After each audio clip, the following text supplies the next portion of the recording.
Le ciel s'assombrit. Déjà quelques averses.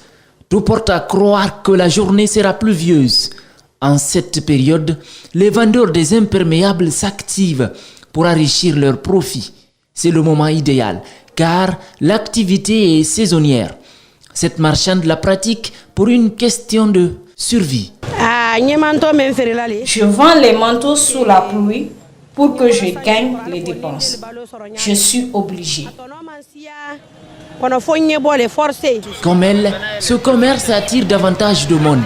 Femmes, enfants, tous bravent les intempéries pour écouler les produits. Sous une pluie battante, cette jeune fille sous son manteau arpente les rues avec sa marchandise. Objectif, se faire beaucoup d'argent pour aider son homonyme. Et ce matin, elle peut bien sourire car pour le moment, elle est à une 50aine de milles. Je veux aider ma tante pour les dépenses. C'est pour elle que je vends. Pour constater le service rendu par ces vendeuses de manteaux, il n'y a qu'à observer les images. Tout le monde en porte. Si auparavant beaucoup faisaient recours au parapluie pour se mettre à l'abri de la pluie, avec les manteaux, aujourd'hui la tendance change. L'écrasante majorité se tourne désormais vers eux par rapport à son prix moins cher, contrairement à un parapluie qui coûte jusqu'à 40 000 francs guinéens selon quelques usagers.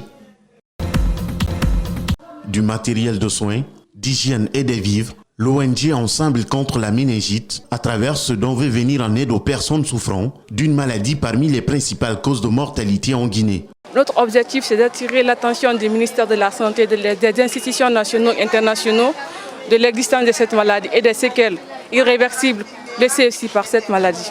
Ce qui m'a motivé réellement à faire ces dons, c'est d'abord mon propre cas, ce que j'ai vécu en premier lieu.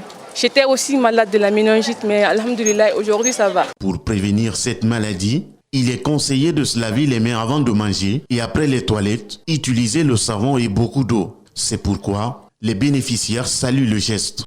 Je ne sais pas à quoi dire. À vous qui nous ont donné les os, là, vraiment, je suis très ravi de vous.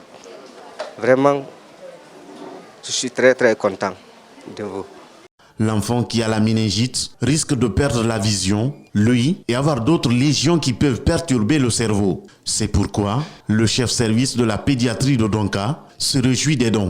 Nous aider à les prendre en charge, ou disons d'aider les familles à les prendre en charge, c'est une action qu'on ne peut que saluer. C'est une action très utile.